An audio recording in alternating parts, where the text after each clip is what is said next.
What's up, guys? Today I'll be going over the process for polishing the journals on a crankshaft. Here's what we need to get started.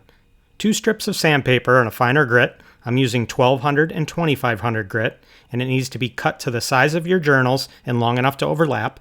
A shoestring or small rope, some WD-40, and because it tends to get a bit messy, a paper towel or rag to place underneath your part.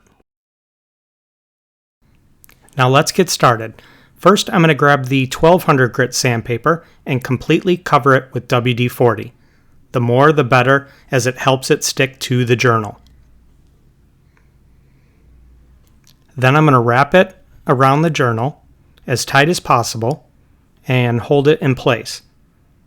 Then I'm going to grab my small rope or shoestring, start a loop, this makes it easier when you get to the crankshaft, and place it over the crankshaft. Then I will pull the strings tight and I can start the process. I will slowly just pull it back and forth. You want to be gentle when you're doing this. We're not trying to take off a ton of material. We are just polishing the surface. Now I'll do this for a total of 15 to 20 seconds. And I will attempt to move it kind of back and forth to make sure I'm getting the entire journal. And then after I'm finished with this one, I will move on to my final polish, which in my case is a 2500 grit. And I'll do this exactly the same way. I'll completely cover it with WD-40 and wrap it around the crankshaft. And the same amount of time too, 15-20 seconds tops. That's really all you need. Now I wanted to do this video in real time just to show you how quick and easy it really is. Of course, you would need to do this again on all the rest of the journals, but you should be able to do a crankshaft in under an hour.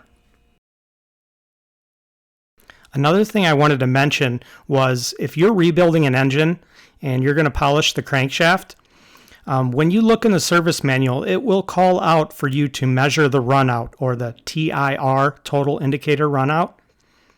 And I have another video on that you can check out. I'll actually put a link in here for you. But when I polished my journals, after I went and tested them before and after, it did take material off. In a good way, though. It zeroed all of them out, so that was a big plus there. But it goes to show you that just this little bit of sanding takes off enough to affect that calculation. As I'm finishing up here, this will be the last stage.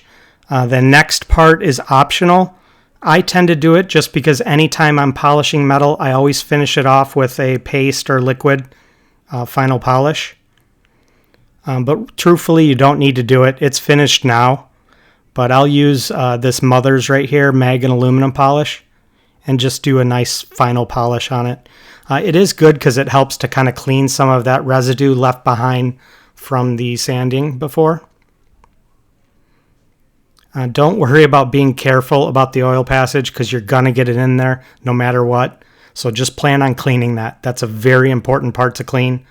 I've had metal stuck in there and it actually burned out an engine and slipped the bearing, chewed it all up through the engine and destroyed it. So very important that you clean this when you're finished. So basically the oil passage goes down to the center of the crankshaft, and the entire crankshaft is usually hollow in the middle, and that's how all of the oil gets to each one of those bearings. So in the video here, I'll end up using a Q-tip, but that's technically not finished cleaning either. I'm going to still go in there with pipe cleaners and other kinds of degreasers to make sure I get absolutely everything out of there. It's that important. Well, that's the entire process of polishing the journals on a crankshaft. It's a very easy job. Takes a little time. Please let me know if you have any questions in the comments below. I'll close out this video with a comparison of before and after. And thanks again for taking the time to watch my video.